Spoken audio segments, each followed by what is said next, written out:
வணக்கம். சித்தகேர் உணவே மருந்து மருந்து உணவு. தொடர்ந்து ஹோட்டல்ல சாப்பிட்டு வர பேச்சுலர்ஸ்க்கான ஒரு சில டிப்ஸு.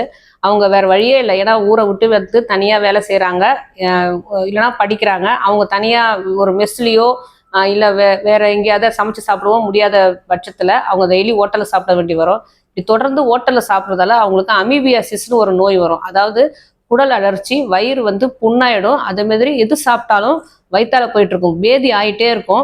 ஏன் அப்படின்னா ஹோட்டலில் சமைக்கும் போது அவங்க சரியாக சமைக்கலை.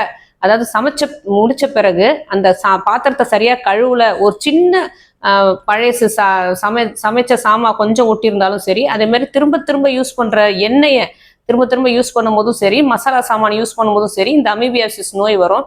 குடல் அழற்சியால வயிறுல வந்து அவங்க சாப்பிட்ட சாப்பாடு வந்து சரியா செரிமானம் ஆகாம அப்படியே பேதி ஆகிட்டே இருக்கும். இதை கவனிச்சு பார்த்தோம் அப்படின்னா இதுக்கு என்ன தீர்வு அப்படின்னா அவங்க என்ன செய்யலாம் அப்படின்னா, அவங்க முதல் நாள் மத்தியானம் அவங்க சாப்பிட்றாங்க இல்லையா, அந்த சாப்பாடை கொஞ்சம் எடுத்து வச்சுட்டு அதை தண்ணி ஊற்றி வச்சு நைட்டு வச்சுட்டு காலையில் அதில் ஒரு ஸ்பூன் தயிர் இல்லைன்னா கொஞ்சம் மோர் உப்பு போட்டு கரைச்சி வெறும் வயிற்றுல அவங்க குடிச்சிக்கிட்டே வரலாம்.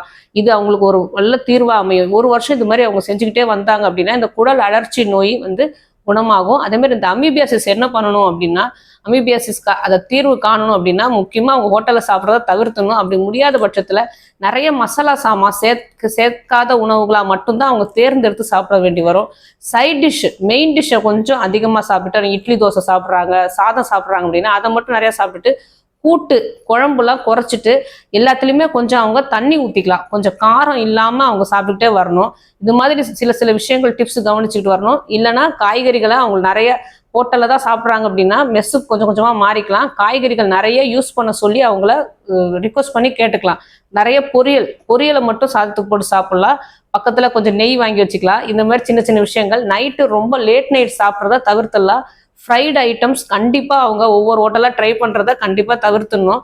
நைட்டு மேக்ஸிமம் நிறைய சாப்பிடாம பழங்கள், ஒருவேளை பழங்களாக அவங்க சாப்பிட்டுட்டு வந்தாலும் இந்த அமீபியாசிஸ் குறையறதுக்கு நிறைய சான்சஸ் இருக்குது.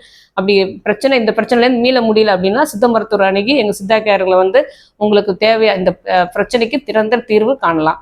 வணக்கம்.